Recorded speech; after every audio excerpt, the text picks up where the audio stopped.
As Donald Trump's disastrous war and unlawful war against Iran spirals out of control, today, Donald Trump and Pete Hegseth said we're going to need $200 billion more in order to fight this war. And they want Congress to authorize the $200 billion more for this war, despite the fact that Congress has not even authorized this war in the first place. This, as the entire Gulf is now engulfed in a massive war. And let's just face it, the tentacles of this war have spread throughout the entire world, and never before has the United States, and I say this sadly as a patriotic American, never have we looked weaker. You want to talk about escalation dominance? 48 hours ago, Donald Trump and Netanyahu hit the South Pars energy facility in Iran. And yes, Donald Trump was involved in it, despite him saying, no, it was just Netanyahu who did it. And Iran said, okay, well, you hit our South Pars, we're going to hit the northern LNG, liquefied natural gas facilities of Qatar, which provide 20% of the LNG to the entire world, and we're going to hit Riyadh. And within 12 hours, Iran, true to its promise, hit those facilities, and now they are likely damaged for the next 3 to 5 years. So even if this war were to stop immediately, like today, which it's not going to, the long-term effects of this are going to be absolutely devastating. And folks, we're not just talking about Iran shutting down the Strait of Hormuz, and Iran hitting the neighboring facilities after its facilities were struck. I mean, we're also talking about fertilizers. We're also talking about helium. We're also talking about the tourism sector in the Middle East. Then there's a cascading domino effect. What about all these Middle East countries that would invest in startups here in the United States and put their money into private equity companies and purchase things in America? Do you think they're going to do that? And then after Iran retaliated following Donald Trump's strike and Netanyahu's strike on their South Pars facility, Donald Trump makes this social media post and he's like, I had nothing to do with it. It was just Netanyahu. Please stop striking Qatar. Please stop doing that. But if you continue to strike Qatar, we're going to unleash hell and fury on you. And then you had Donald Trump with Prime Minister Takaishi of Japan, and Trump was like doing Pearl Harbor jokes with Takaishi that was just so utterly culturally insensitive just to everybody involved. I mean, we're in this war. Japan is suffering right now. And Donald Trump says to Takaishi, the Prime Minister of Japan, I do surprises like you did surprises. Why didn't you tell me about Pearl Harbor? That's why I got involved in this war in Iran, because I want to do surprises. Donald Trump goes from begging our NATO allies for help to making social media posts saying we don't need their help. You have Hegseth and Trump and Scott Bessant and this whole despicable regime saying Iran's military has been gutted. They've been totally decimated. But when you look at the data, they still have their Shahid drone strikes. They still have their ballistic missile strikes. In fact, they are more able to hit their targets than they were before. And we're seeing strike after strike hitting these facilities. I mean, look right now in Israel, Haifa, one of their biggest energy facilities there, has been directly hit by Iran. And, you know, this thing is spiraling out of control. By the way, in response to all of this, what is the Trump regime floating today? Well, after removing sanctions against Russian oil, right, and allowing Russia to make billions of dollars selling its oil that was once sanctioned, now Donald Trump says we're going to remove the sanctions from Iran. Yeah, Donald Trump and Treasury Secretary Scott Bessent are like, yeah, I think it's time that we remove the sanctions from Iran. When what? And now Iran has such a stranglehold over the Strait of Hormuz that they are now collecting tolls. $2 million to pass through, but you have to be allied with Iran. And they're now making a new business out of this. That's how firm their control is right now. And they see how weak Donald Trump is. They see that NATO doesn't want to support Donald Trump. And when Trump tries to put out these weird statements like Italy's supporting us, all these countries, they're like, no, we're not.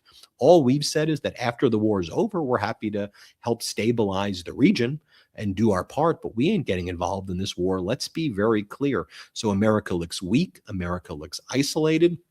despite all these machinations with Donald Trump removing sanctions from Russia and now I guess Iran, the price per barrel of oil continues to surge.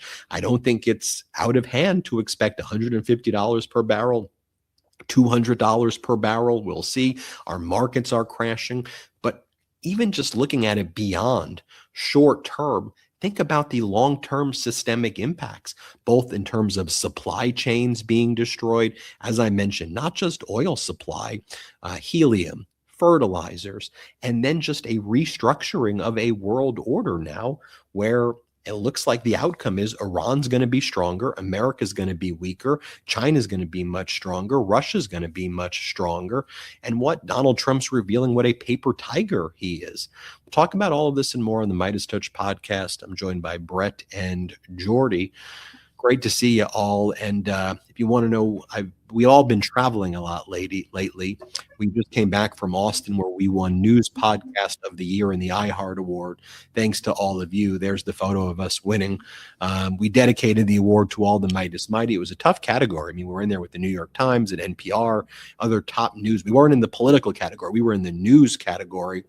They also put Megyn Kelly in that category with us. And a lot of my speech also was about beating Megyn Kelly, but more importantly, representing our democracy and calling out a lot of the fascist lies that we're seeing. So it was a big award, but most importantly, it was an award dedicated to this whole community. Brett and Jordy.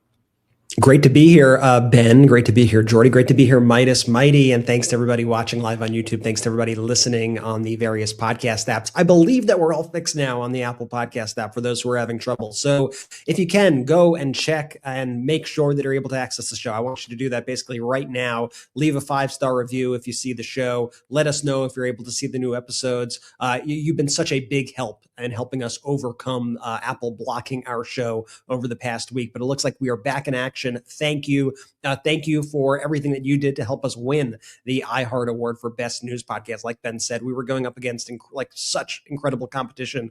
I truly did not think we were going to win that category. I'm just being blunt, but we did, and it was an incredible experience. But you know, as I always say, the things that make me the happiest about the show getting accolades and all of this is that it helps it reach a wider audience. And while the bad guys out there, the authoritarians, the international network of authoritarians are out there flooding the zone with crap every day and lies, I think it's so important that we are flooding the zone with truth here at the MeidasTouch Network and that we are making sure that this truth gets out to as many people as possible. And now, looking at the situation that we find ourselves in with this war, it frankly cannot be more of a disaster. Donald Trump started this war without telling any of our allies. He clearly had no idea what the hell that he's doing. He thought that he could just go into Iran with overwhelming force, kill the Ayatollah, and that would be it. He'd be able to get out and say victory, they surrendered. But that's not what's happening. This is, as Ben said,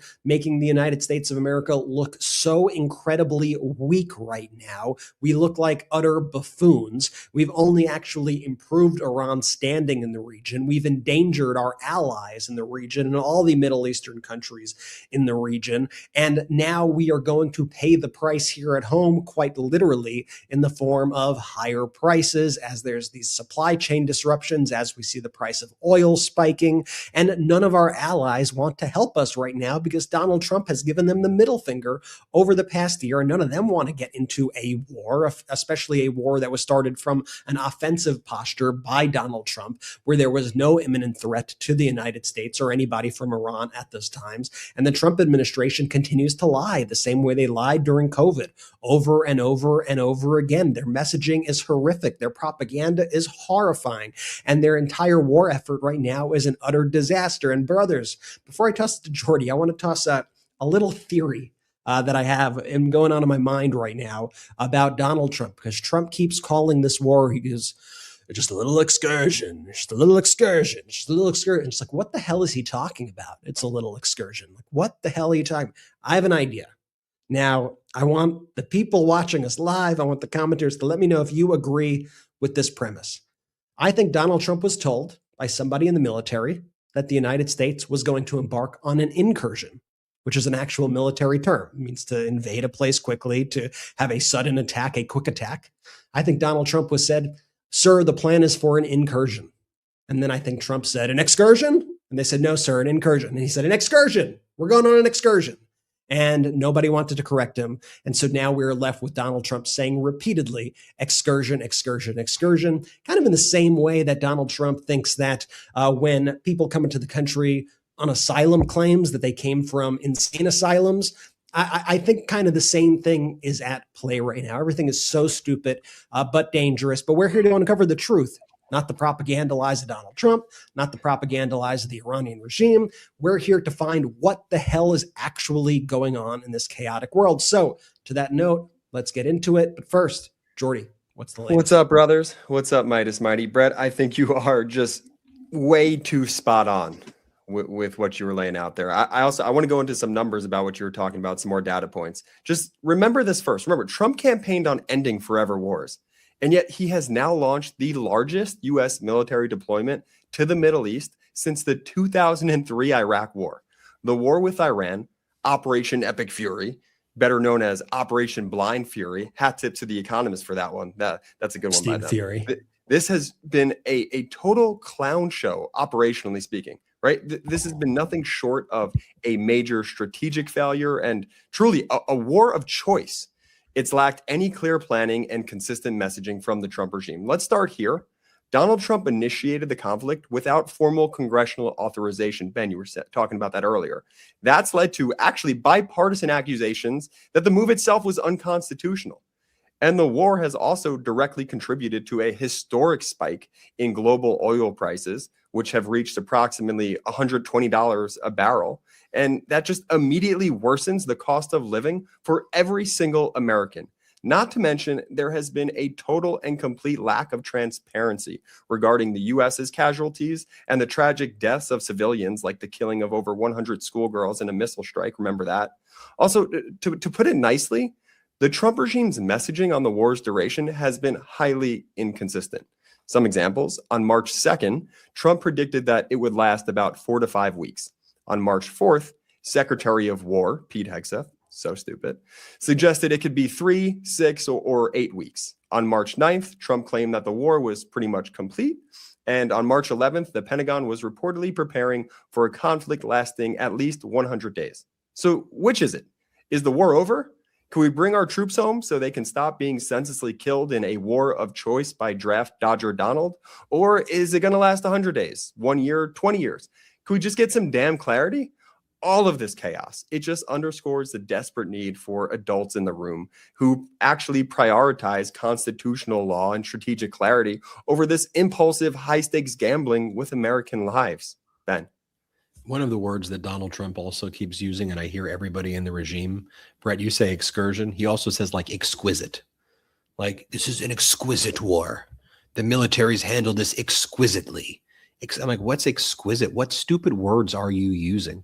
The propaganda by this Trump regime is just really bad propaganda. Like, it's not even good. Like, it's not even like propaganda that can like appeal. It's like every time I watch this, like I'm watching some of the weirdest stuff imaginable. And so while, as I mentioned at the outset, you know, the Gulf is engulfed in a major war with its tentacles basically involving the entire world at this point in some way or another. The entire world is being impacted by this war involving the world. Call it what you want. You have Donald Trump here talking about doing commemorative coins with his face on it. The vote by the U.S. Commission of Fine Arts, whose members are supporters of Donald Trump and were appointed by him, have voted without objection to begin producing Trump commemorative gold coins after the Arts Commission approved his design. Donald Trump keeps talking about the Golden Ballroom, the Golden Arch. Today, Donald Trump made multiple social media posts about these Trump sneakers. And while you have Israel Israel under attack, while you have Riyadh under attack and Saudi Arabia, while you have Qatar under attack, while you have all these other Middle East countries under attack, while you have Iran under attack, while you have this entire, conflagration taking place, this is what Donald Trump posts. It's a photo of the Trump golden sneaker, and Donald Trump's like, a Trump sneaker show in Riyadh that the Trump shoes sold for like $180,000 at his sneaker show. And it's like, I think when Riyadh and Qatar were involved in their pay-for-play schemes with Donald Trump, and they thought that if they built Trump towers in Saudi Arabia, there it is, rare Trump sneaker listed for $180,000 at SneakerCon in Riyadh. Okay, first off, that's not happening right now, number one. And number two, you think there's going to be future sneaker cons in Riyadh or future car events or Formula One in Bahrain? Or ain't nobody going to these places anymore, right? And they all said, okay, Donald, you want us to give your crypto scheme money? You want us to give your family this, Trump towers here? It's not because we like you. They thought they were buying protection. And while they are now brought into this war without any consultation at all from Donald Trump, while the Riyadh oil fields are under attack in retaliation for Trump and Netanyahu striking the South Pars oil facility in Iran, while you have Qatar's facility under attack, the Ras Laffan facility, the LNG facility under attack, Donald Trump starts posting about his sneakers. He starts posting about SneakerCon, and that's Ben. I don't understand, Ben. I thought Donald Trump a couple of weeks ago he held this whole event. He's got the Board of Peace now, and the Board of Peace, and they're going to be the ones who ensure peace and tranquility in the world. What happened to all those countries, all those dictators who went on stage alongside Donald Trump to ensure peace in the world before Donald Trump launched a war, bringing the entire world into it? Why do you need NATO so badly? Why are you begging for NATO when you got your little Board of Peace? I don't understand. What happened to the Board of Peace? Look, you have drones over Fort McNair in Washington, D.C. right now, because all of Trump's cabinet basically lives in military bases now, right? So you have like Rubio and Hegseth, under-discussed, by the way, and Pam Bondi. They live in military compounds, right? And right now there are all of these drones of unidentified origins that are flying over there. Meanwhile, you have Iran flying its drones, these FPV drones, around the green zone in Baghdad, like with impunity, like showing that they could target anything they want. And by the way, when they said they were going to target this facility in Qatar, that facility in Saudi Arabia, they hit those facilities, right? We see the mushroom clouds in Saudi Arabia where these things have been hit. Qatar Energy confirmed that their LNG facilities were severely harmed in these Iranian strikes, which Donald Trump then had to basically, beg them to stop and say, we didn't authorize this. Netanyahu did it. Netanyahu did it. And by the way, the World Health Organization says that they're preparing for a nuclear catastrophe right now. So remember all of the fear mongering by Trump and MAGA. Biden's going to get us into nuclear war.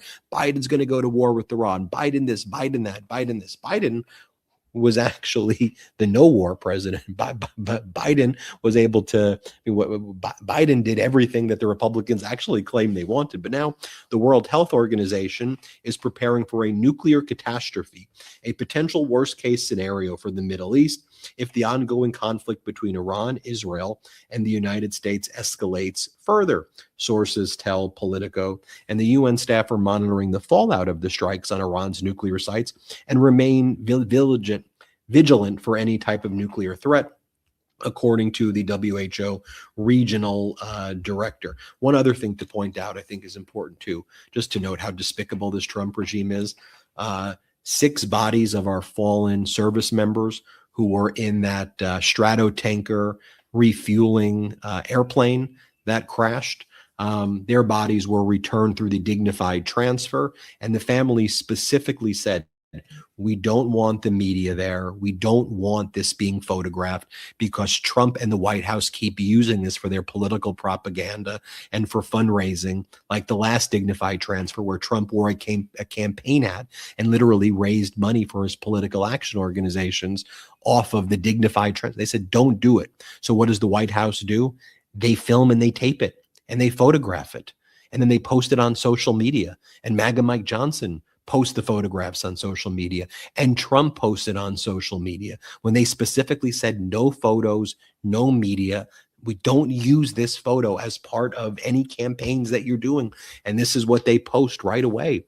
And this is what Trump, this is it. Just every day it gets a new low. When you think the low couldn't get lower, it gets even lower. So let me show you some data points.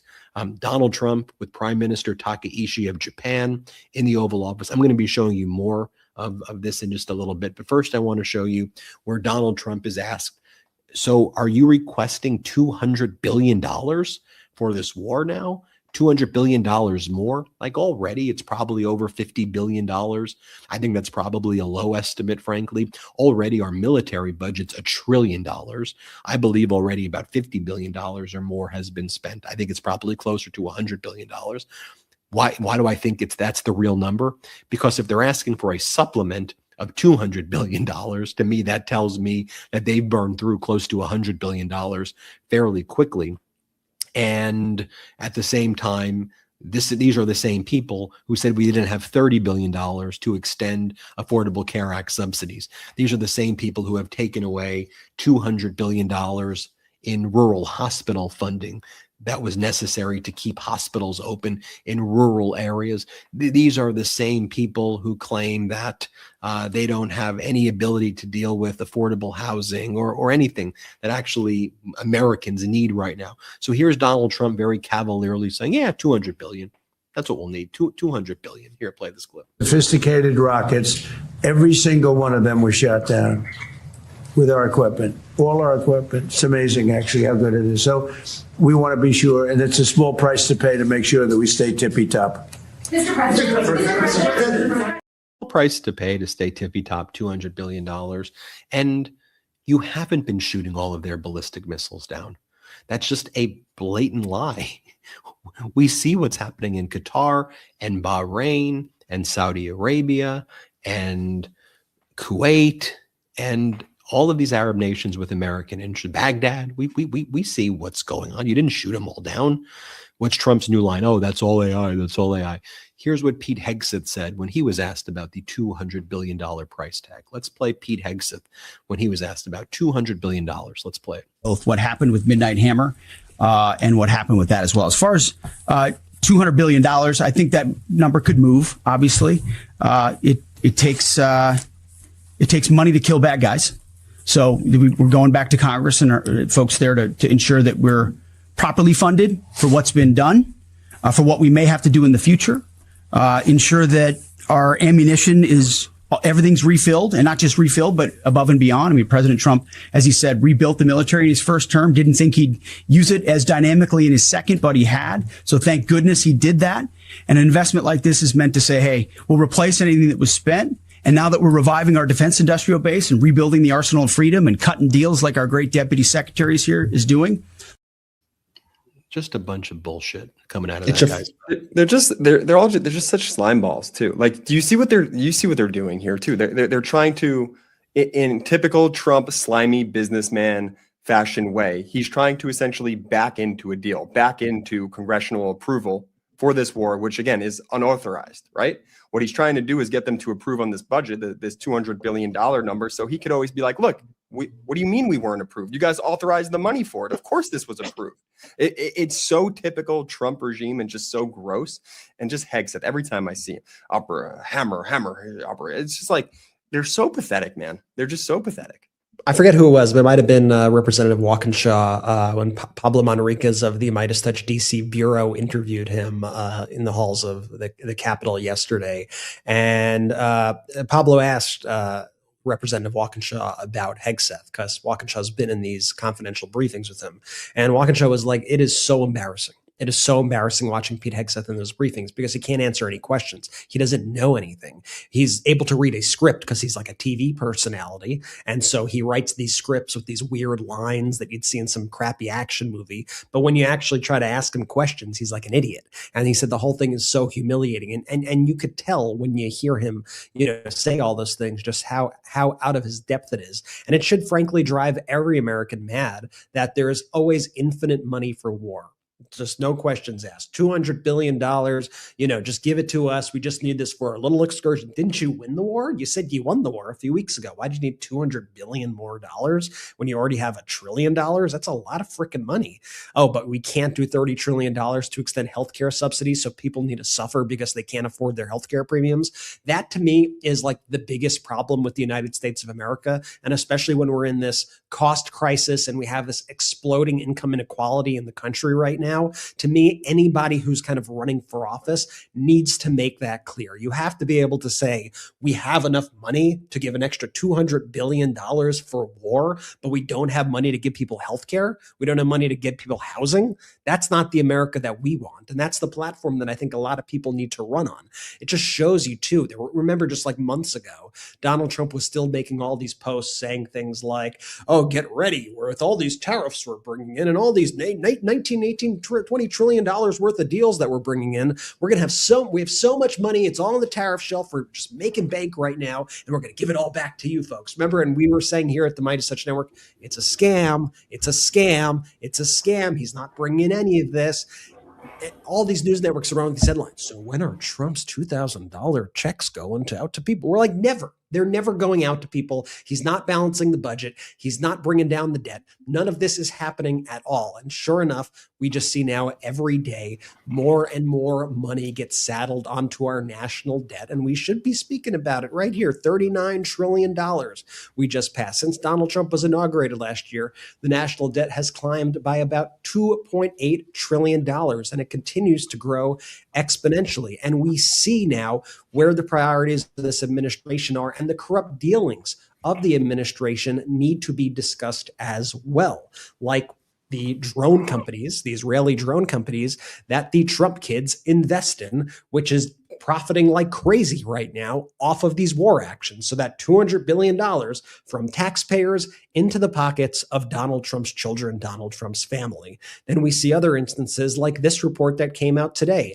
This is from Joe Weisenthal at Bloomberg. He said last year, Donald Trump Jr. invested in a rare earth startup at a $200 million valuation. Then 3 months later, the U.S. government announced a huge loan backstop for the company, and now it's worth around $2 billion. We are witnessing right now the biggest grift in the history, maybe of anything ever, the biggest theft, the biggest swindle that we have ever seen. And they are taking money from the U.S. taxpayer and they are giving it to Donald Trump, all with this protection racket of the GOP. And it is absolutely shameful. And whoever runs all these elections needs to run on affordability, but also against this blatant corruption that we are seeing right now that extends to every facet of everything that the Trumps are doing. Brett, counterpoint, Hunter Biden. Everything that they have accused the Bidens of, the Trump children are actually doing. It's insane. And the arguments are so frustrating because they're so illogical, right? We've won the war. We've eliminated the facilities, yet please pay us $200 billion so we could do more war. I don't understand. And that's because the messaging isn't clear. That's because there is no rhyme or reason for what we're witnessing other than chaos for chaos sake, Ben. Let's take our first quick break of the show. We have a lot more to discuss. I do want to show this clip when we get back of Pete Hegseth saying, the problem with Iran is that they take from all of their people and just put all the money into military equipment instead of giving back to the people. There's so many moments like that from that press conference. Then I want to show you Tulsi Gabbard and John Ratcliffe. She's the director of national intelligence. John Ratcliffe is the CIA director. They were getting grilled both at the Senate and the House of Representatives. I'll show you that. Also, Joe Kent, who was the basically director of counterterrorism, working directly under the DNI, the director of national intelligence, one of the top intelligence officials in the United States, and like a ultra MAGA right-wing guy. Trump loved this guy. He resigned and said, I can't be a part of this unlawful war. Iran didn't pose any imminent threat. And this guy's as MAGA as you get. And then the Trump regime is apparently, based on all reporting, this was reported by CBS, which is also a form of regime media right now. They say that he's under a criminal investigation now by the Trump regime for leaking information, or he's under like a leak investigation. And they've all attacked Joe Kent. Like, you don't get more MAGA, right-wing, extreme MAGA than like this Joe Kent. I guess Marjorie Taylor Greene, but I guess this is where they all go right now. And now it's Trump, Mark Levin, Netanyahu. I guess that's I guess that Pete Hegseth, I guess that's the crew. All right, let's take our first quick break of the show. Hit subscribe to us on audio. Help us with that audio algorithm. Leave a 5-star review on audio. We will be right back after this quick break. This episode of the MeidasTouch Podcast is brought to you by Wild Grain. Wild Grain is the first baked from frozen subscription box for sourdough breads, artisanal pastries, and fresh pastas. Unlike many store-bought options, Wild Grain uses simple ingredients you can pronounce in a slow fermentation process that can be easier on your belly and richer in nutrients and antioxidants. Plus, all items conveniently bake in 25 minutes or less with no thawing required. Wild Grain's boxes are fully customizable. In addition to their variety box, they have a gluten-free box, vegan box, and a new protein box. I've been loving Wild Grain lately. I always order a few of their sourdough loaves, and you could really taste the quality from that slow fermentation process. The croissants are incredible too. Perfect in the morning. Those chocolate croissants are my go-to, and honestly, it's just so convenient to have something this good ready in under 25 minutes, especially with how busy things get. Imagine having fresh bakery quality bread, pastries, and pasta at home without any trips to the store. And don't just take my word for it. They have over 40,000 5-star reviews and have been voted the best food subscription box by USA Today for 3 years in a row. For a limited time, Wild Grain is offering our listeners $30 off your first box, plus free croissants for life when you go to wildgrain.com/Meidas to start your subscription today. That's $30 off your first box and free croissants for life when you visit wildgrain.com/Meidas, or you could use promo code Meidas at checkout. That's MEIDAS. This episode is brought to you by Pocket Hose, the world's #1 expandable hose. Old-fashioned hoses get kinks and creases at the spigot, but the Copperhead's Pocket Pivot swivels 360 degrees for full water flow and freedom to water with ease all around your home. And when you're all done, this rust-proof anti-burst hose shrinks back down to pocket size for effortless handling and tidy storage. Plus, your super light and ultra-durable Pocket Hose Copperhead is backed with a 10-year warranty. The brand new Pocket Hose Copperhead with Pocket Pivot is a total game changer. After trying the Pocket Hose, I am never going back. This hose is so lightweight and durable. Watering the yard is a dream. And honestly, seeing how it expands to full size when you turn on the water and then shrinks itself back down when you're done feels like magic compared to those old heavy hoses. For a limited time, my listeners can get a free Pocket Pivot and their 10 pattern sprayer with the purchase of any size Copperhead hose. Just text Meidas to 64,000. That's Meidas, MEIDAS, to 64,000 for your 2 free gifts with purchase. Meidas to 64,000. Message and data rates may apply. See terms for details. Let's go. Shout out to our sponsors. Links in the description of both the YouTube and the audio. Use the links, use the codes. If there's an exit survey, let them know we sent you. Benji, where to next?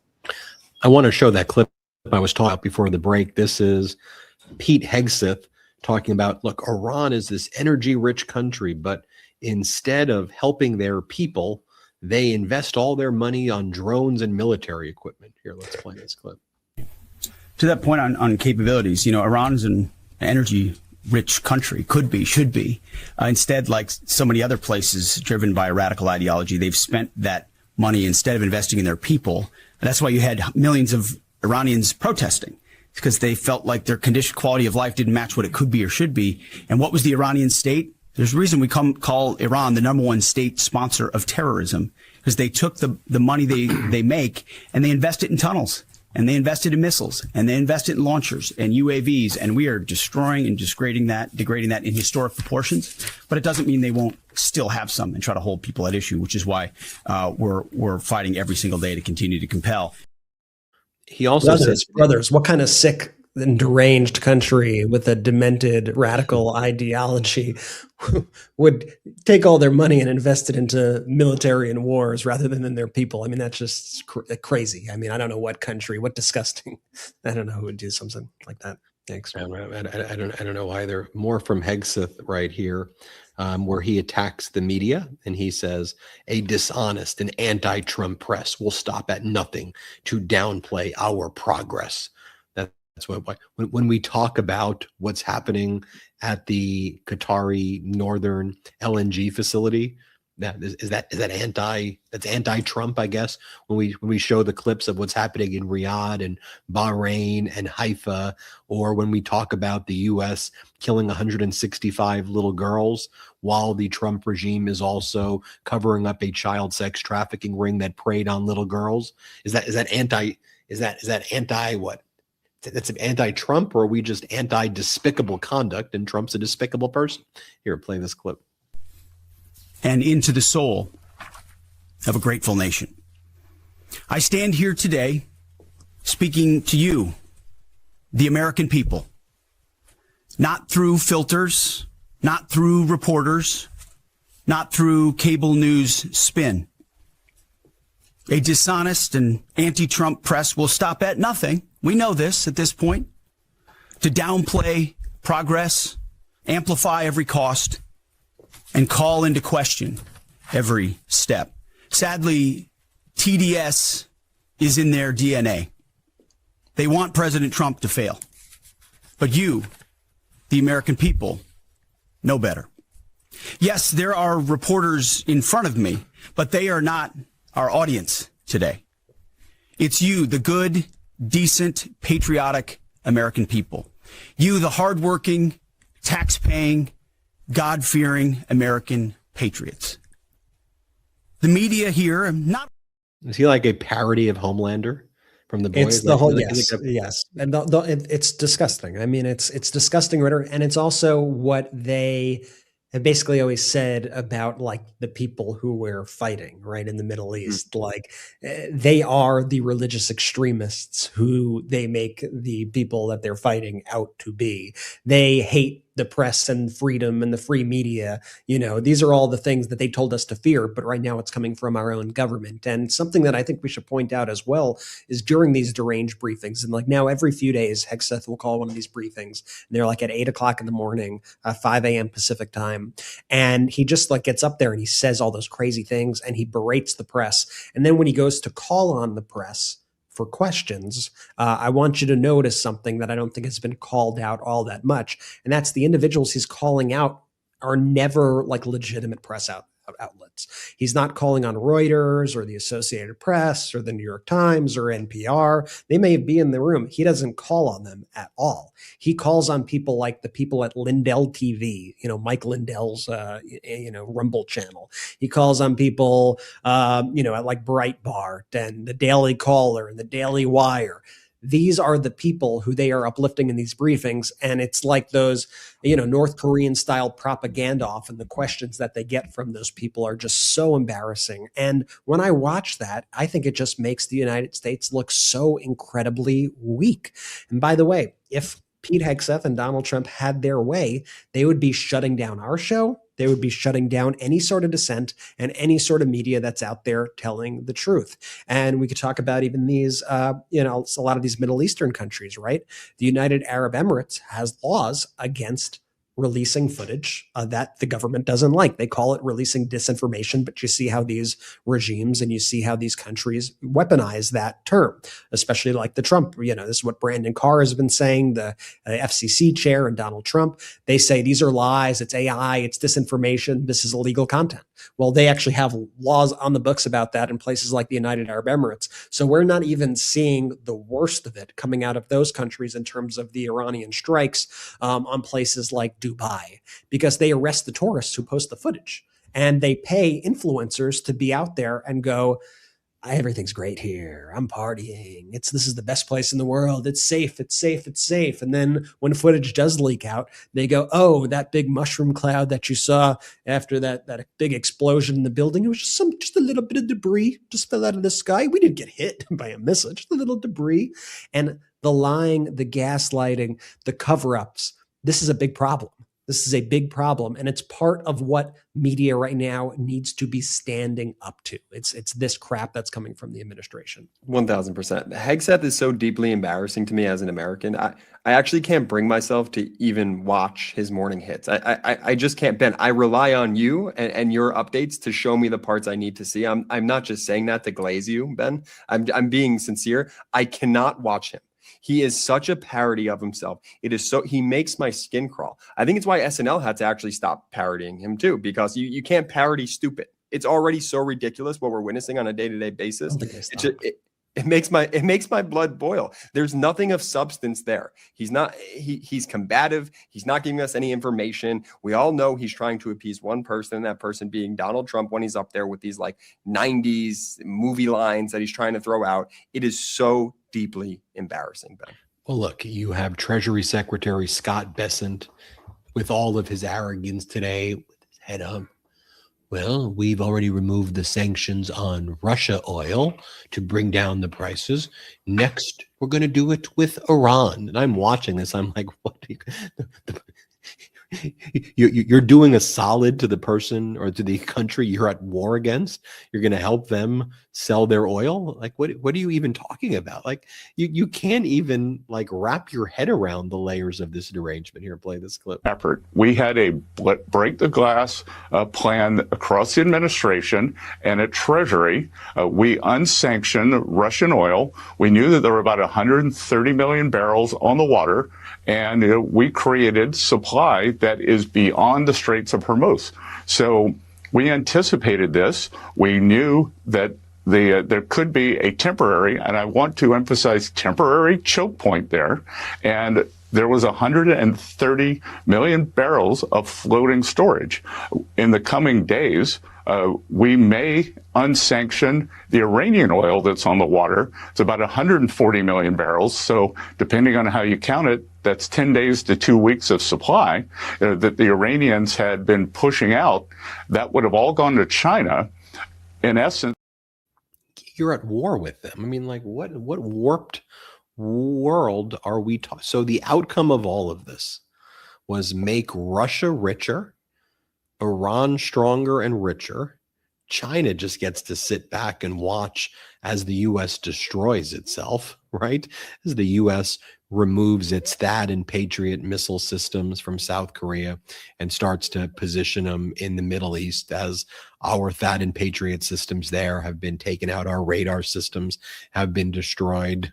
This is the outcome. Iran, as I mentioned, now charging basically toll fees to countries that are allied with it to use the Strait of Hormuz. And then you had Netanyahu give this press conference today.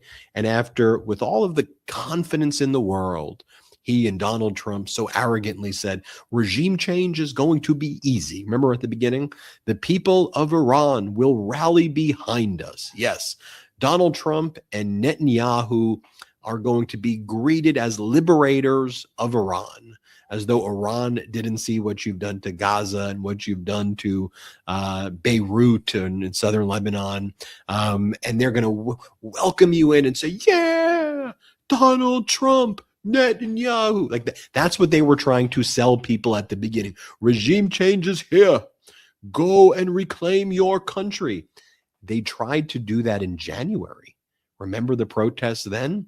The democracy protesters, and Trump said he had their back and then didn't have their back and didn't even have ships positioned to have their back. And thousands of Iranian protesters were slaughtered. And now Donald Trump is apparently helping Iran. So if you're in Iran, the only message that could exist is that a more extreme version of the Islamic Republic is going to be the result of all of this, right? Trump and Netanyahu kill Ali Larijani, the National Security Council secretary, basically one of their top guys. Who replaces him? Someone who's more extreme. The old Ayatollah is killed, Khomeini, who's put in place a more extreme version and younger version and healthier version of himself, his son Mojaba. That's all you've done. That's all you've done. And now you've also demonstrated that the security umbrella promised by the United States to the Middle East and elsewhere is not there anymore. Here, play this clip of Netanyahu, and then I want to briefly talk about, Brett, the debt. And I want to make an important point that isn't getting enough attention. But play this clip of Netanyahu. What do we see? What happens if are there any signs that the Iranian regime is cracking? A lot of signs. A lot of signs. I wish I could divulge all of them, but I see that. But will I tell you, will I commit right now that it's going to collapse? I can tell you that we're working to create the conditions for it to collapse, but it may survive, it may not.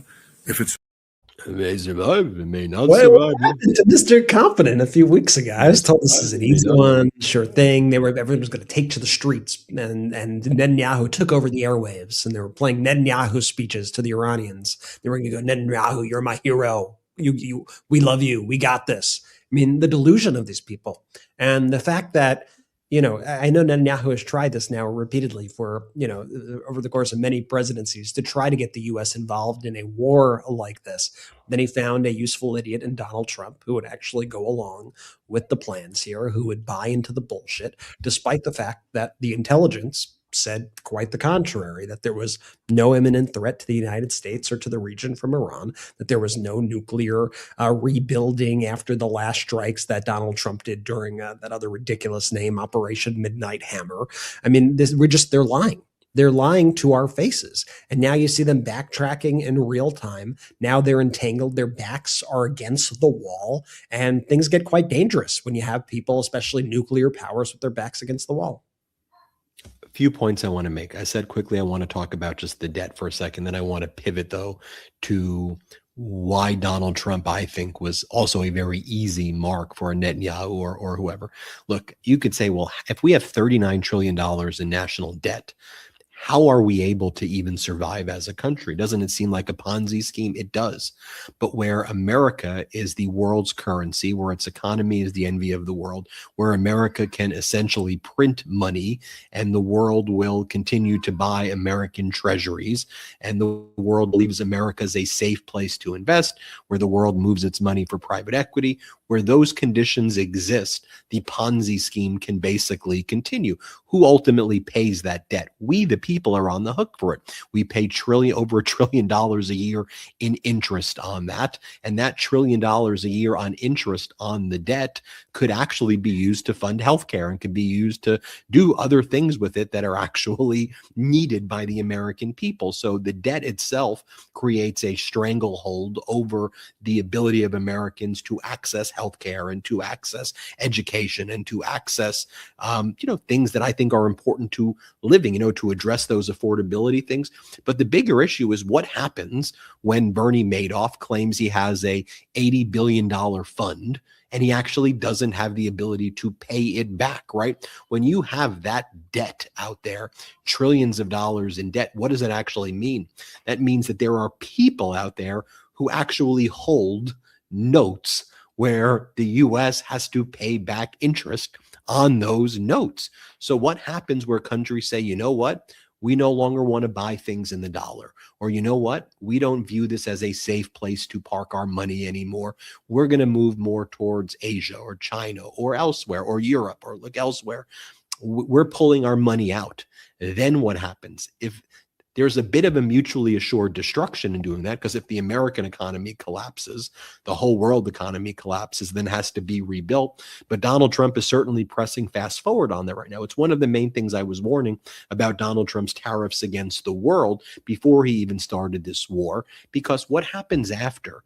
When you look at these Middle East countries, are they going to want to, put their money and park their money with the United States the same way anymore? What about Asia? What about Europe? What about Canada? What about Australia? We already saw lots of these countries entering trade agreements that cut out the U.S. because the U.S. has been attacking them. That's one of the big fears I have with a spiraling national debt also, is just this Ponzi scheme. Like Trump, other Ponzi scheme gets called out. And the national debt, by the way, has been built up by a lot of past administrations. It's not, but Trump has certainly been one of the people who put more debt than really anyone else by a significant amount. So I wanted to make that point here. But then the next point I want to make, and we'll talk about this one when we come back from the break as well, but I want to show you this clip to tease it out, is, Donald Trump is the Epstein files and Trump's cover-up. One of the reasons we're in war right now is it's a distraction from the information that was coming out about the Epstein files. And there have been lots of bombshells dropping there, like Congressmember Dan Goldman in the past 24 hours unveiled the what the redactions were covering up on this October 2009 email that Jeffrey Epstein forwarded to Ghislaine, where Alan Gartner, Donald Trump's lawyer, in these notes that were made with Epstein's lawyer, said that Donald Trump never kicked Epstein out of Mar-a-Lago. That never happened. Epstein was never a member of Mar-a-Lago. He was always a guest. He was Donald Trump's buddy, was never kicked out. And the general manager of Mar-a-Lago confirmed that Epstein was never kicked out. We also learned in the past 24 to 48 hours, there's a 66-page DEA report regarding drug trafficking and money laundering done in conjunction with the Department of Justice. It identifies 12 people who may have been involved in money laundering with Epstein and 2 other organizations, a massive RICO money laundering drug trafficking scheme. And Todd Blanche, Donald Trump's criminal defense lawyer, 69-page target profile. I said 66, but decent memory. We're trying to prevent that from getting out as well. They're covering up this document. And one of the questions I've always had, and I've always asked it for years now, is what happened with that Donald Trump house that he bought in West Palm Beach in 2004, where he outbid Epstein. And then 4 years later, a Russian oligarch bought this house in West Palm Beach for $95 million. It was a very suspicious movement of money, in my opinion. I'm giving you my First Amendment opinion. And so it's just very suspicious. There were all these red flags there. But just listen to what Tom Barrick, Donald Trump's special envoy to Syria and his current ambassador to Turkey, had to say about Epstein. And Tom Barrick was the head of Colony Capital, big private equity billionaire guy, very close to Donald Trump. And he knew Epstein. And he said, we all thought that Epstein basically was Israel's guy. That's how we knew him. We knew him as, a guy who got his power from Israel. And I just think, and Tom Barrick is saying that right now, Trump's current ambassador to Turkey. Here's what Barrick just said. Here, let's play it. I just wanted to ask you about what I read in the Epstein files about your association with him. Why did you introduce him to Peter Thiel and Vitaly Churkin? What were your dealings with Jeffrey Epstein? Well, I didn't introduce him to those people, but all of us dealt with Jeffrey Epstein in the 80s as a business person. He was bigger than life. It was a 30-year story of this that I think most of us actually thought that he had built his wealth and his prowess over his international relations with Israel. That's always what kind of the background was. I didn't see the rest of it later in 2015. In the files I read, you're having dealings with him after he became a convicted sex offender. Why? Dealings meaning he was emailing me, asking me for access to the president or a transaction. I was running a New York Stock Exchange company. He'd try and get a hold of me for relevant information. That was it. But you met with him, and you met with Vitaly Churkin, you met with Peter Thiel and Epstein. He kind of had an oopsies moment. I revealed a little too much there. Did you see that? Then he walked away. That was great questioning right there by that reporter. But I think that's an important factor, right? Because this is a distraction from the Epstein files right now. And also we know, you put 2 and 2 together, that Donald Trump's reason that he invaded is because, he said that Israel was going to attack first. And I think it's possible that Netanyahu saw that this was the kind of the right time to put this pressure on Trump. Trump was panicking over the release of the Epstein files. And there you have it. There you have it. There's a lot more to talk about. I want to share some more of the revelations there with the Epstein files, but I want to show what was going down on Capitol Hill as well.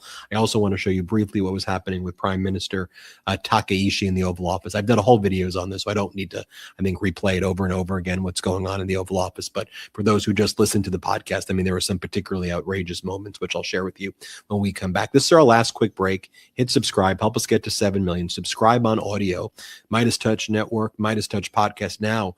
iHeart's Podcast of the Year in the news category. Big victory. Thanks to all of you. We'll be right back after our last quick break of the show. Okay, I need to talk about jeans for a second because over the pandemic, I started to hate jeans. I was like, why am I doing this to myself? They're stiff, they squeeze you in all the wrong places, and ordering online is a nightmare. Wrong fit, weird sizing, returns, the worst. So when The Perfect Jean hit us up to sponsor the show, I told Jordy we are not doing this unless they're the real deal. And then I put them on, and I'm not kidding, I had a full-on emotional moment. These things are so soft, insanely stretchy, and they actually fit. Like, not I'll make it work fit, but the perfect fit. No crushed nuts, no saggy butt, just clean, sharp confidence. I looked in the mirror and was like, okay, I look good too. And they move with you. I'm bending, sitting, running around. No plumber's crack, no fighting the waistband. These things are basically yoga pants disguised as jeans. Normally I'm paying like, I don't know, $150, $200 for jeans that I can't wait to take off. These are $79.99 and better than anything I've ever owned.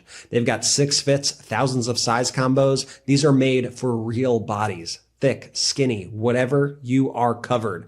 I'm telling you, I would wholeheartedly recommend these. For a limited time, our listeners get 15% off their first order, plus free shipping at theperfectgene.nyc, or Google The Perfect Gene and use code MeidasTouch15 for 15% off. That's MEIDAS15. Seriously, upgrade your life. These things are a game changer. That's 15% off for new customers at theperfectgene.nyc with promo code MeidasTouch15. After you purchase, they'll ask you where you heard about them. Please support our show and tell them we sent you. Forget your khakis and get the perfect gene. You know what's easier than fixing a problem? Not having the problem in the first place. Your liver is one of those organs that you don't think about until you have to. Supporting it daily is one of those small things that can make a huge difference in how you feel overall, and that's where Dose comes in. Dose for your liver is a clinically backed liver health supplement. This isn't just another capsule or powder. Dose is a liquid supplement. It's taken in a daily 2-ounce shot, and it tastes like fresh squeezed orange juice. Here's why it matters. Your liver is your body's filter. It processes everything you consume and handles over 500 plus daily functions. Energy production, digestion, fat metabolism, vitamin storage. When your liver is overworked, you feel it. Dose helps cleanse the liver of unwanted stressors that may be slowing your liver down, and it promotes daily liver function so that your liver can do its job. 0 sugar, 0 junk, 0 calories. And when you take Dose daily, you're going to reduce sluggishness, get rid of those midday crashes, support your metabolism, and even aid your daily digestion. Plus, this is the real deal. There are 2 double-blind placebo-controlled studies showing Dose's positive impact on liver enzyme levels. Are you ready to give your liver the support it deserves? Head to dosedaily.co/Meidas or enter Meidas to get 35% off your first subscription. Your body does so much for you. Let's do something for it. That's dosedaily.co/Meidas, MEIDAS, for 35% off your first month subscription. ED is more common than you think and simpler to treat than ever. Through HIMS, you can connect online with a licensed provider to access personalized treatment options discreetly and on your terms. Through HIMS, you can access personalized prescription treatment options for ED if prescribed. HIMS offers access to ED treatment options ranging from personalized products to trusted generics that cost 95% less than brand names if prescribed. You shouldn't have to go out of your way to feel like yourself. HIMS brings expert care straight to you with 100% online access to personalized treatments that put your goals first. This isn't a one-size-fits-all care that forgets you in the waiting room. It's your health and goals put first, with real medical providers making sure that you get what you need to get results. Think of HIMS as your digital front door that gets you back to your old self with simple 100% online access to trusted treatments for ED and more, all in one place. To get simple online access to personalized, affordable care for ED, hair loss, weight loss, and more, visit hims.com/Meidas. That's hims.com/Meidas for your free online visit. hims.com/Meidas. Featured products include compounded drug products, which the FDA does not approve or verify for safety, effectiveness, or quality. Prescription required. See website for details, restrictions, and important safety information. Actual price will depend on product and subscription plan. Let's go. Shout out to our sponsors. Links in the description of both the YouTube and the audio. Use the links, use the codes. If there's an exit survey, let them know we sent you. Brett, that was just really powerful reads. Great job today. Benji, I just wanted to say, I needed to get this off my chest. This actually has nothing to do with you. For the viewers, I'm visiting some family right now. It's not my normal place. And I'm just going to fess up to it. I've been battling the sun all episode. So if you scroll back to the beginning to where we are now, I've changed like my seat adjustment like 6 times. That's why apparently my in-laws don't believe in curtains. So we have no curtains where I am right now. And so that's why that's the cause of all the movement here. If you're an audio listener, you have no idea what I'm talking about. And you're just like, shut up, toss it back to Ben, which I will do right now. Ben. You also look like you may be in a medieval times. Yeah, like very specific. I'm trying to figure out where you are as well. But let's go from Jordy's medieval castle to the Oval Office right now, where Donald Trump was with Prime Minister Takaishi, the Prime Minister of Japan. A reporter asked Donald Trump, why didn't you tell any of your allies about this war before attacking Iran? And Donald Trump makes a Pearl Harbor joke, or I'm not even sure if he's trying to make it. Just listen to what he says. And it was like silence, like everyone's like, did he really just say that? Here, play this clip. Of course, no, Japan and U.S. are very good friends. But one question, why didn't you tell U.S. allies in Europe and Asia, like Japan, about the war before attacking Iran? So we are very confused about we Japanese citizens. Well, one thing, you don't want to signal too much. You know, when we go in, we went in very hard, and we didn't tell anybody about it because we wanted surprise. Who knows better about surprise than Japan? Okay, why didn't you tell me about Pearl Harbor? Okay, right? You know, he's asking me, do you believe in surprise? I think much more so than us. And we had to surprise him, and we did. And because of that surprise, we knocked out, the first 2 days, we probably knocked out 50% of what and much more than we anticipated doing. So if I go and tell everybody about it, there's no longer a surprise, right? You believe in surprise more than we do because of Pearl Harbor. Why didn't you tell me about Pearl Harbor? Every time I watch that, it's more uncomfortable than the last time I watched it. Here, Donald Trump attacks NATO. NATO doesn't want to help us defend the strait. Here, play this clip. But we think of it, we don't use the strait. We're defending the strait for everybody else. And then in the case of NATO, they don't want to help us defend the strait, and they're the ones that need it. But now they're getting much nicer because they're seeing my attitude. They're getting much nicer. But it's, as far as I'm concerned, it's too late. You know, UK wants to send aircraft carriers now. And I said, I want the aircraft carriers before the war. I don't want them after the war is won. They want to send. But you didn't tell them about the war. Per the previous clip, you wanted it before the war. You didn't tell anybody about. And you're upset that once you launched a war that you didn't tell anybody about, you're lying and claiming that they want to help, which they don't. They said defensively, and Europe said defensively, once the war is over, we'll help in the Strait of Hormuz, but not now. But like literally, this is some demented stuff I'm showing you right here, right? And then Donald Trump is asked about what he wants Japan to do. And then Donald Trump sees like a Japanese reporter is like, is he one of your people? To Prime Minister Takaishi. He's like, is he one of your people?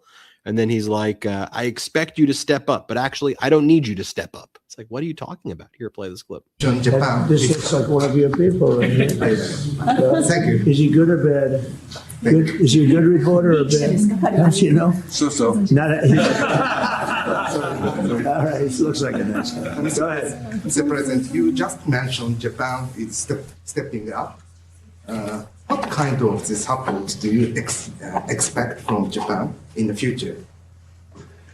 Look, I expect Japan to step up because, you know, we have that kind of relationship, and we step up for Japan. We have 45,000 soldiers in Japan. We spend a lot of money on Japan, and we've had that kind of a relationship. So I'm not surprised that they would step up.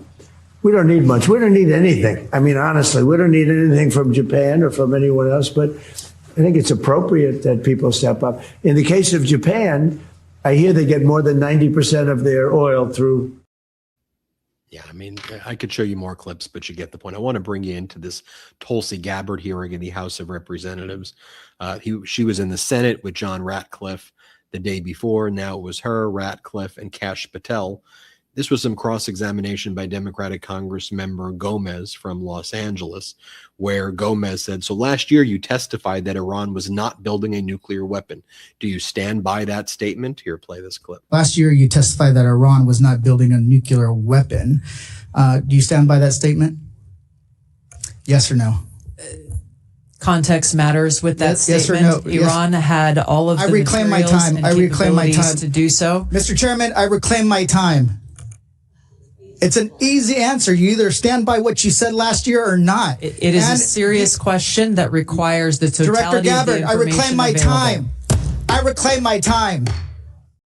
More from Congressmember Gomez right here, asking about, you said that the only person to determine if it's an imminent threat is Donald Trump. Do you stand by that statement, that he's the one who decides whether or not there actually is one or not? Here, play this clip. Yesterday you said that only the president, only the only person who can determine what is an imminent threat is the president of the United States. Do you stand by that statement? Yes, I do. Director Ratcliffe, do you agree with that assessment? That the president is the only person that can determine if something is an imminent threat or not? The president's commander-in-chief gets to make a decision about what's an imminent threat. The intelligence community, reclaim my time. Reclaim my intelligence time. community Reclaim has provided a body of intelligence my time. that supports the reason why the decision is that if the president can determine and ignore what you're doing, why do you guys even have a job? Why do you even advise them? So you're saying tomorrow the president of the United States can say China is an imminent threat, and then he can take his own. No matter what the intelligence says, he can take his own action. So that's what you're basing. Really good questioning by him. And finally, he says, was Iran weeks away from achieving a nuclear weapon? Yes or no? Here, play this clip. I'm here today to present the 2026 annual threat assessment. Yeah, we'll show that one in a little bit as well. Brent, let me pass it over to you. Sounds good. Great having you on the show, Big Ben. And, I think one of the things that we need to talk about with Tulsi Gabbard is she would never accept these answers from anybody else. In the past, one of her whole things was she was anti-war, right? That was her whole shtick. Then she would go and she would criticize administrations of the past, including the previous Trump administration, for wanting to warmonger with Iran. And now in this hearing, when she is somebody who has the intelligence in front of her about what Iran is doing, she's doing everything she can possible to not contradict Donald Trump, even though she knows Donald Trump is a complete liar. And to me, that shows that she just has no moral backbone, no character at all. We saw her top deputy, Joe Kent, leave recently, saying that the entire reasoning for the war is bullshit. And don't get it twisted. Joe Kent is not a good person, very bad person, anti-Semitic, just not a good human being at all. I'm not lauding him at all. But it's worth noting that the guy who had the intelligence, the guy who was Tulsi Gabbard's top deputy, left and said that the whole Iran war justification is complete and total bullshit. But Tulsi Gabbard is worried about her job. She does not want to have that confrontation with Donald Trump. She's been somebody who, it's been reported on, has been under fire for being against a lot of these actions privately, while she supports them publicly and enables them, which to me is like even a worse thing. But I think there was something interesting, which is in a written statement that she gave before the congressional testimony began on Wednesday. In the written statement, she actually said, point blank, that there was no intelligence that Iran had first she said that the previous Trump mission, operation, which I referenced earlier, that Operation Midnight Hammer, the strike on the nuclear facilities, first Tulsi Gabbard said that the nuclear facilities were totally obliterated, mimicking Trump's language. And then she said that Iran never built back their nuclear program after that. And so that right there is saying pretty clearly that Trump's entire justification for this war is completely BS. But she did not want to say that out loud. And so there had to be congressmen, there had to be senators, there had to be people in there who actually kind of forced that out of her. And I want to give a huge shout out right now to Senator Jon Ossoff, who yesterday was grilling Tulsi Gabbard. And what I liked about Senator Ossoff's questioning is that Ossoff some people get up there and they try to deliver a speech. They do a long-winded wind up and they try to say whatever they want to say so that it gets on TV. What Ossoff did was very precise, very quick questioning and not allowing for any sort of ambiguity in the answers. So he drilled down on Tulsi Gabbard yesterday, and Senator Ossoff said, you said in your written statement that Iran did not pose a nuclear threat to the United States or to anybody. Do you stand by it? And when she tried to kind of evade the question, he said, do you stand by that? Do you stand by that? And Ossoff actually got Tulsi Gabbard to admit. All she said was yes. She gave a very short, quick, terse response, but she actually admitted, because of Ossoff's questioning, that basically the entire basis of this war is completely BS. And I think that's a big deal. And it's also why, these hearings are important. But you see how Gabbard, she would just constantly dance around the issues. She'd be like, I'm just here to show the 2026 threat assessment. These are not my own words. I'm not saying it from me. This is just the threat assessment that our intelligence community had. Just no spine. I'll show you an example of that here. I'm here today to present the 2026 Annual Threat Assessment and joined by my colleagues, the directors of the CIA, the DIA, FBI, and NSA.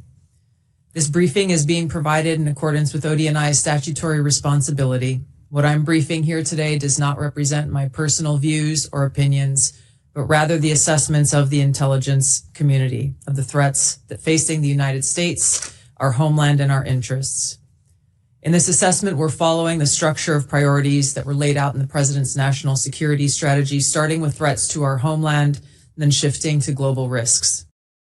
Constantly evading responsibility, trying to distance herself from all of this. But then there was another question that was asked, and it was about, the Iranian threat. Did Iran actually, pose a threat? Was a preemptive strike necessary?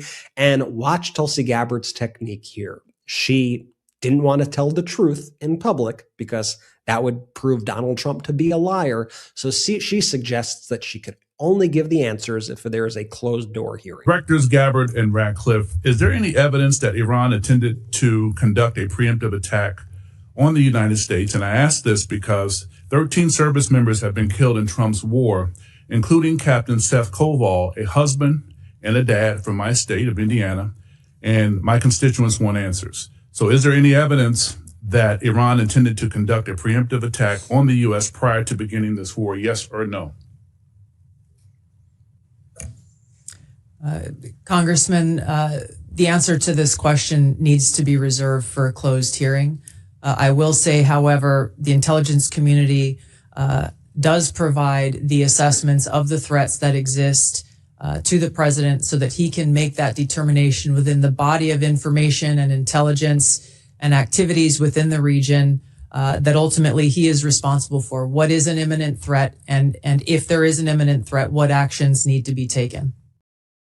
And that last remark that Tulsi Gabbard made to me is the biggest cop-out ever. Because what she says, and she kept going back to this throughout the hearings, it's not my responsibility as the director of national intelligence to give Donald Trump the threat assessment and the intelligence. I mean, it's quite literally your job description to do that.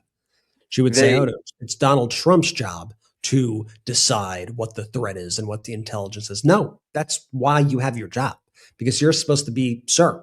You could be one of those people in Donald Trump's story, sir, if you want to say it, sir. This is bullshit. There is no threat. There's no reason to do this.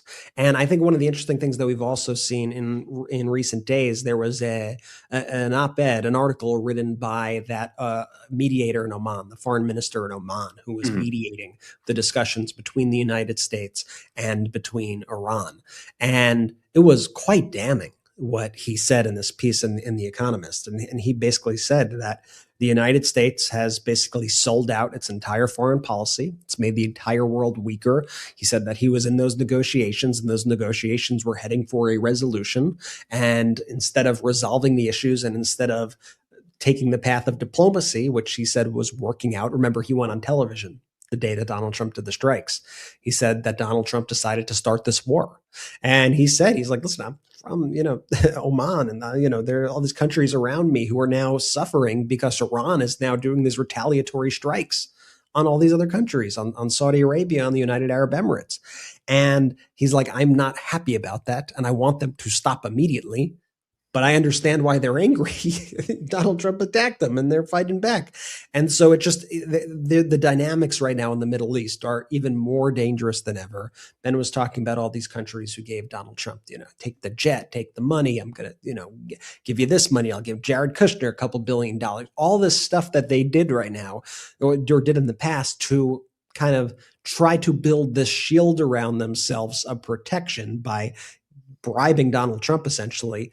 It's all backfiring right now. And that's why you can never get into bed with Trump. It's why you could never get into business with him, because he will always screw you over. Now this entire region is learning that the hard way. Unfortunately, the American people are learning it too. Jordy. Yeah, Brett, everyone in the Trump regime always advocates accountability. It's always somebody else's fault, right? It's never the buck stops with me. I'm here to take accountability and responsibility for my actions. It's insane. It's truly so pathetic. Tulsi Gabbard embarrassed herself. I mean, she always embarrasses herself, but she especially embarrassed herself. She's supposed to be the United States Director of National Intelligence. And yet she's out there acting like she's like a political spokesperson for the Trump administration. It's ridiculous. Our troops are dying. Civilians are dying. And she can't even sit there and justify the intelligence used to launch the attack in the first place. I mean, just how pathetic is that? These officials, all of them, they were more focused on protecting the Trump regime's image than on providing the Senate and the public with just honest data about their failing war. And that's all we're asking for, right? Like, we want the truth, the whole truth, nothing but the truth. And I'm sorry if that sounds like cheesy, but again, American soldiers are dying. Civilians are dying. And you have draft dodger Donald.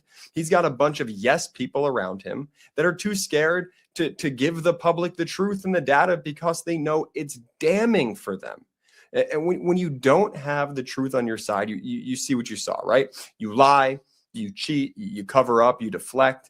And that's exactly what we're witnessing there with those clips from Tulsi to Cash to Ratcliffe.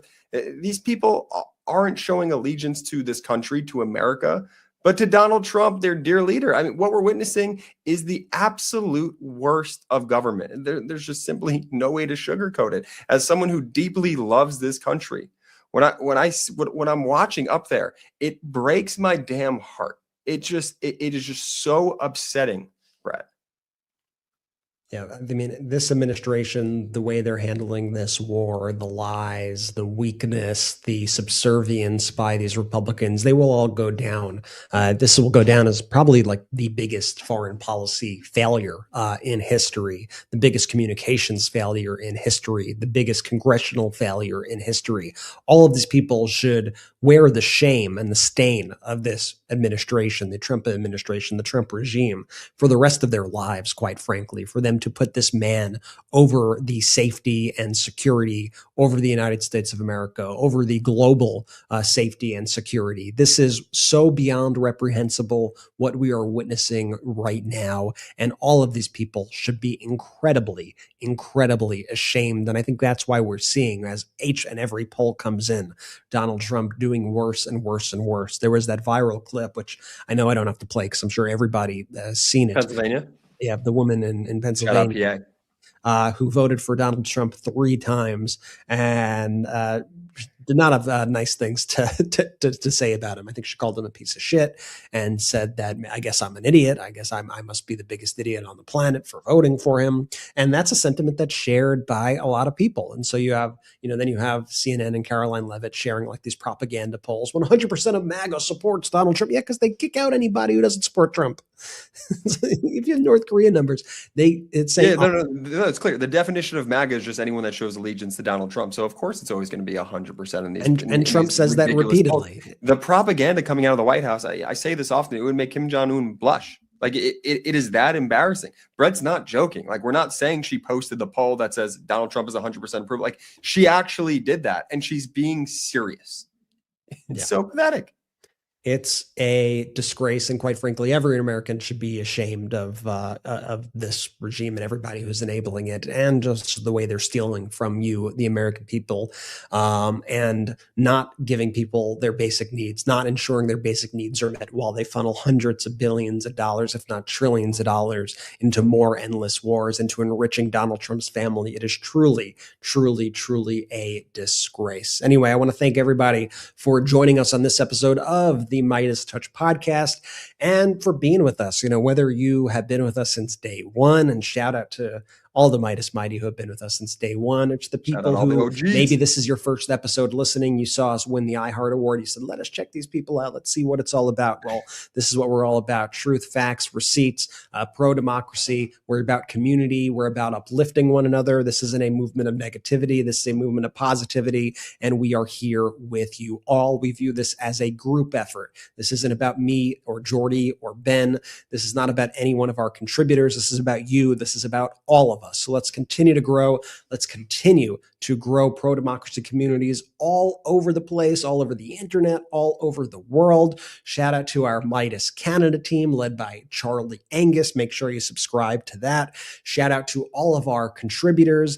Katie Fang doing an incredible, incredible job. Katie Fang is going to be doing a live show next week, by the way, on her channel. So get ready for Katie Fang live, and may have the Katie Fang podcast rolling out soon. I might have just let that slip, but keep a lookout for that. Keep a lookout for that. More news coming there soon. I know everybody loves Katie. Aaron Parnas crushing it with the Parnas Perspective podcast. And you can just go down the list. Legal AF, Tennessee Brando. A lot of really, really excellent creators. Make sure to check them out. And once again, thanks for having our back when the podcast wasn't showing up. We saw all your comments. It frustrated us. It stressed us out, I'll be honest. But it was so great seeing all of you rise up and say, what the hell is going on? We want our show back. And I really, really thank you. So remember, if you haven't yet, go leave a 5-star review on Apple Podcasts.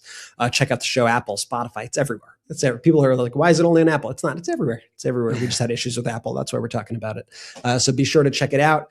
Thank you from the bottom of our hearts. And Jordy, I think it's about that time. Take it away. Shout out to the Meidas Mighty.